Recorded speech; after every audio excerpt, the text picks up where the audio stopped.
Praise the lord. దేవుని నామమునకు స్తోత్రములు. దేవుని బిడ్డలారా, సబ్స్క్రైబ్ చేయనటువంటి వారు సబ్స్క్రైబ్ చేయండి. అనేకులకు ఈ యొక్క వాగ్దానాలను ఫార్వర్డ్ చేయండి, లైక్ కొట్టండి. వాగ్దానాలు రోజు ఒక్కొక్కరు 10 మందికి ఈ వాగ్దానాలను మీరు ఫార్వర్డ్ చేసినట్లయితే మీరు కూడా ఈ యొక్క సేవలో భాగస్థులైనట్టే, మీకు కూడా పరలోకంలో ఫలము అధికమైనట్లు. దేవుని బిడ్డలారా, రకరకాలుగా చేయవచ్చు పరిచర్య. పాటల ద్వారా దేవుని యొక్క సన్నిధికి ఆత్మలు నడిపించవచ్చు, వాక్యం ద్వారా, ప్రార్థన ద్వారా, ఎన్నో మంచి మంచి కార్యక్రమాలు చేయటం ద్వారా దేవుని బిడ్డ ప్రభు పరిచర్యలో మనం పాలిభాగస్థలం అయినట్టే. కనుక మరి అనేకులకు ఈ యొక్క వాగ్దానాలను మరి ఒక్కొక్కరు 10 మందికి వాక్యాలు ఫార్వర్డ్ చేయండి. అనేకులకు ఈ వాక్యము ఫార్వర్డ్ చేయటం ద్వారా వారు కూడా ఈ వాక్యాలు విని బలము పొందుకుంటారు. దేవునికి స్తోత్రం, హల్లెలూయా. ఎందుకంటే చాలామంది ఈ సమయంలో, ఈ అంత్యకాలంలో బాధపడేవారు ఎక్కువైపోయినారు, బాధించేవారు కూడా ఎక్కువైపోయినారు. ప్రార్థన చేసుకోలేని పరిస్థితిలో కొందరున్నారు. అవకాశం ఉండి కూడా ప్రార్థనలో ముందుకు సాగలేక ఉన్నటువంటి వారు ఎంతోమంది ఉన్నారు. దేవుని బిడ్డలారా, ఎందుకంటే శత్రువు అపవాది ఎలాగ తిరుగుతున్నాడంటే గర్జించు సింహమోలే ఎవరిని మృంగుదునా అని తిరుగుతున్నాడు. వాడి పని అంది అంటే పడగొట్టాల, దేవునిలో నుంచి పడగొట్టాలని వాని యొక్క తాపత్రయం. కానీ దేవుని బిడ్డలమైనటువంటి మనము పడగొట్టేటువంటి సైతానును మనం ఏం చేయాలి? పడగొట్టాలి. ఏ విధంగా? ప్రార్థన ద్వారా. దేవుని బిడ్డ ప్రార్థన ద్వారానే. ఎందుకంటే మనకు తోడుగా ఉన్న దేవుడు, మన పక్షాన మనకు దేవుడు ఉన్నప్పుడు మనము ఇక ఏ యొక్క పోరాటానికి కూడా భయపడే అవసరము లేదు. కానీ ఈ లోకంలో ఉన్నాం కాబట్టి చాలామంది దైవ సేవకులు, సేవకురాళ్ళు చీకటి పోరాటముతో పోరాడుచు ఎంతో నలిగిపోతున్నటువంటి వారు ఎంతోమంది ఉన్నారు. మేము మా ఎల్షదై సంఘంలో అనేకులకు, వేల మంది ప్రజల కొరకు, సేవకులు, సేవకురాళ్ళు వారి పరిచర్య కొరకు మేము ప్రతిదినము ప్రార్థన చేస్తున్నాం. దీని బిడ్డలారా, ఎన్నో వార్తలలో వింటున్నాం, యూట్యూబ్లలో, వాట్సాప్లలో ఎన్నో మరి చిత్రహింసలకు గురైనటువంటి బిడ్డలను, వారి యొక్క బాధలను చూసి నేను, నా ప్రేయర్ టీము తప్పకుండా ప్రతి దినము మాకు ప్రార్థనలు జరుగుతున్నాయి, మరి ఉపవాస ప్రార్థనలు జరుగుతున్నాయి. కాకపోతే మాకు అడ్వర్టైజ్మెంట్ చేసే అలాంటి కార్యక్రమాలు చేసేటువంటి వారు మాకు లేరు.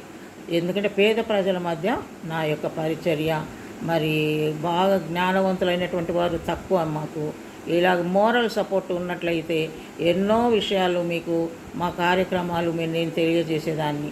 కానీ ఆ విధంగా తెలియజేయడానికి నాకు లేదన్నమాట. అటువంటి పరిస్థితి లేదు. ఏదో ఓ చిన్న పిల్లోడు నేర్పించిండు ఈ యొక్క యూట్యూబ్ వాక్యాలు చెప్పేది.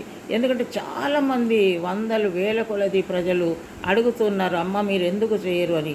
నాకు వాళ్ళ నాలెడ్జ్ లేదు, చేసే పిల్లలు కూడా నాకు లేరు. ఓ చిన్న కుమారుడు నాకు నేర్పించినందుకు ఈ యొక్క యూట్యూబ్లో చిన్న చిన్న వాగ్దానాలను ప్రభు బయలుపరిచినవి మీకు నేను చెప్తూ ఉన్నాను. దేని బిడ్డలారా, మరి ప్రార్థన చేయండి. మా యొక్క పరిచర్య కొరకు ఒక లిఫ్ట్ కూడా కావాలి.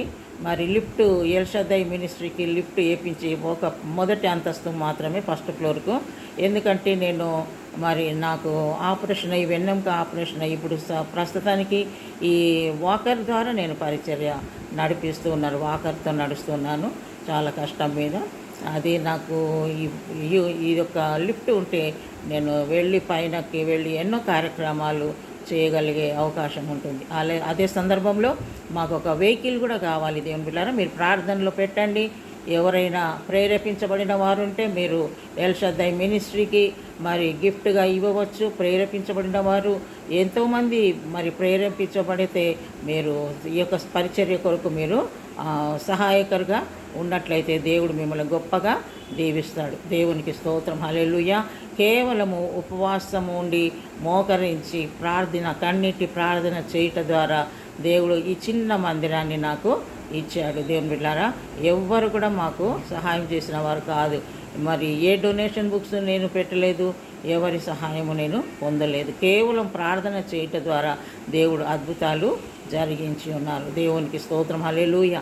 ఎన్నో ఆటుపోట్లు ఈ యొక్క ఎల్షదై మినిస్ట్రీలో వచ్చాయి, కానీ అవన్నీ కూడా ధైర్యంగా నేను ఎదిరించగలిగాను. ధైర్యంగా దేవుని సన్నిధిలో ముందుకు సాగే కృప ప్రభు మనకి ఇస్తున్నాడు. ఎందుకంటే కీర్తనలు 91:15 శ్రమలో నేను అతనికి తోడై ఉండేదను. శ్రమలు వచ్చినప్పుడు దేవుడు మన పక్షాన ఉంటాడు. ఆయన ఎప్పుడు మనల్ని విడిచిపెట్టే దేవుడు కాదు.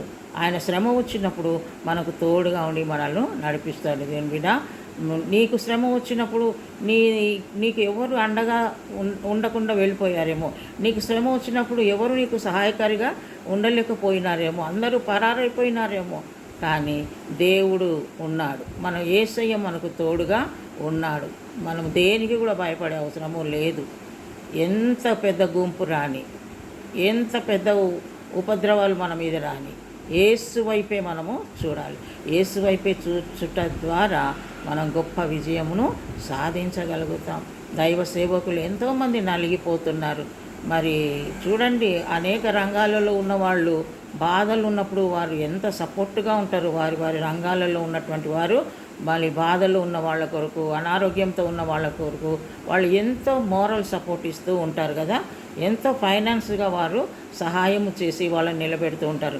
కానీ మన క్రైస్తవులలోనే, దైవ సేవకులలోనే ఈ యొక్క మనసు అనేది ఇటువంటి సహాయపడే మనసు చాలా తక్కువ. నేను గమనించినంత మటుకు నేను కూడా ఎన్నో పోరాటాలు ఎదుర్కొన్నా, కానీ ఎవరి ద్వారా నాకు ఏ సహాయము లేదు. ఇప్పుడు కూడా మీరు ప్రార్థన చేయండి, ప్రేరేపించబడితే మరి లిఫ్ట్, అలాగే మాకు ఒక వెహికల్ ఇచ్చేటువంటి దాతల కొరకు మేము ప్రార్థన చేస్తున్నాం. దేవుని బిడ్డలారా, మరి నిజమే ఎంతోమంది బాధలో ఉన్నారు. సేవకులు, సేవకురాళ్ళు, వారి కుటుంబాలు ప్రార్థన చేసుకుందామంటే వాళ్లకు పోరాటాలు. అనంతపూర్లో చూశాను, ఆ దృశ్యము వాట్సాప్లలో చూస్తున్నాను. అలాగే మేడ్చెల్లులో మరి విలియం కేరీ గారు, అయ్యగారు, వారు కూడా ఎంతో బాధతో ఉన్నారు. అవన్నీ చూసి మరి మా చిన్న సంఘంలో అనౌన్స్మెంట్ చేయడము, ఉపవాసం ఉండడము, వారందరి కొరకు మేము ప్రార్థన చేయడం, ఇదే మా యొక్క పని. మాకు దేవుడు అప్పగించిన డ్యూటీ. ఆర్థికంగా సహాయపడేంత స్థితిలో అయితే మేము లేము. దేవుని బిడ్డలారా, ఏదో మాకు కలిగిన దాంట్లోనే కొంచెం విధవరాన్లకు, ఎందుకంటే చాలా పేద సంఘము మాది, మరి పేద ప్రజల మధ్యలో ఉన్న పరిచర్య. మరి గొప్ప ధనవంతులు ఎంతోమంది మేలు పొందుతారు, కానీ అందరూ మర్చిపోతూ ఉంటారు. అది మర్చిపోయే స్వభావము మానవ స్వభావం. దానికి మేమేం బాధపడము, ప్రార్థన చేస్తాము. దేవుడు సమయానికి మాకు అన్ని విధాలుగా సహాయం చేస్తారు. దేవుని బిడ్డలారా, నేను చెప్పేది ఏంటంటే, శ్రమలు కలిగినప్పుడు, బాధలు వచ్చినప్పుడు, కష్టాలు వచ్చినప్పుడు మనం భయపడే అవసరం లేదు. నువ్వు కూడా కృంగిపోవద్దు. దేవుని బిడ్డ, దేవుని వైపు చూడు. నీ శ్రమ ఆయన ఎరిగి ఉన్న దేవుడు. నీకు శ్రమలో ఆయన నీకు తోడుగా ఉండే దేవుడు. ఎందుకంటే ఆయన మన ప్రక్కనే ఉంటాడంట. తిమోతికి రాసిన పత్రిక 4వ అధ్యాయము 17వ వచనం. తిమోతి 4:17. ప్రభువు నా ప్రక్కన నిలిచి నన్ను బలపరిచెను. ఎవరు మన ప్రక్కన నిలిచి ఉండేది? దేవుడే. మన ప్రక్కనే ఉంటాడు ఆయన ఎప్పుడు కూడా మనల్ని విడిచిపెట్టి పరారు కాదు. మనుషులు పరారు అయిపోతారు. మనకు కష్టం రాగానే తొంగి చూడరు. అన్నీ ఉన్నప్పుడే అందరూ మన దగ్గరికి వస్తారు. నీ దగ్గర ఏం లేకపోతే ఎవరు కూడా నీ ముఖం కూడా చూడరు కదా.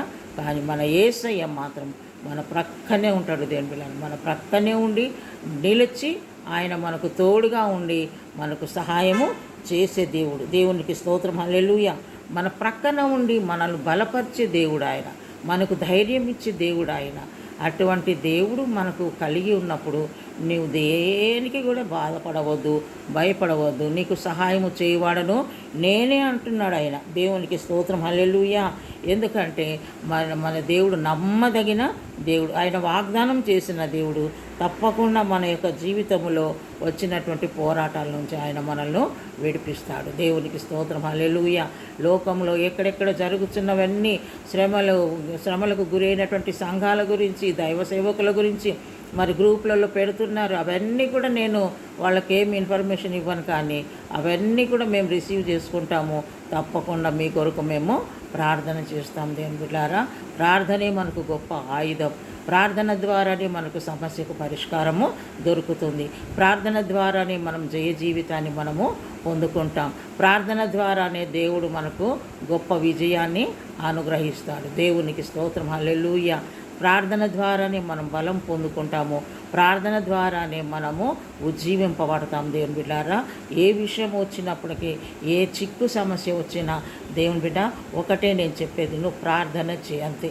ఆ ప్రార్థన ద్వారానే నీకు గొప్ప విజయము దేవుడు ఇస్తాడు. సైతానుడు మనం ఈ అంత్యకాలంలో ఉన్నామని ఎవరిని మృంగుదునా అని వాడు ఎలాగ తిరుగుతున్నాడంట, చురుకుగా తిరుగుతున్నాడు వాడే అంత చురుకుగా ఉంటే దేవుని బిడ్డలు మనం ఇంకా ఎంత చురుకుగా ఉండాలి కదా. వాడు ఎవరిని మృంగుదనా అని నోరు తెరుచుకున్నాడంట. బలహీనంగా ఉన్న వాళ్ళందరూ ఏం చేస్తారు, వాడి నోట్లో పోతారు. వాడి నోట్లో పోకుండా ఉండాలంటే మనం ఎలాగ ఉండాలి, బలంగా ఉండాలంటే బాగా లావు కావడం కాదు, ఆత్మీయమైన బలము, ప్రార్థన శక్తి. హల్లెలూయా రషబలరబ. ప్రార్థన శక్తితో మనం బలము పొందుకోవాలి. దేవుని బిడ్డలారా, ఆత్మలో మనం బలవంతులుగా ఉంటే వాడు ఎంత పెద్ద నోరు తెరిచినా కూడా లాభము లేదు. దాంట్లో మనం ఆత్మలో బలవంతులుగా ఉన్నప్పుడు. ఎప్పుడైతే బలహీనమైపోతామో ప్రార్థనలో వాడి నోట్లోకి ఈజీగా వెళ్ళిపోతారు. కానీ అటువంటి పరిస్థితి వద్దు. దేవుని ప్రార్థనలో ఉండండి. శ్రమ వచ్చినప్పుడు ప్రార్థన చేయండి. శ్రమలో ఆయన నీకు తోడుగా ఉన్న దేవుడు. ఆయన నీ ప్రక్కన నిలచి నిన్ను బలపరచును. దేవునికి స్తోత్రం. హల్లెలూయా.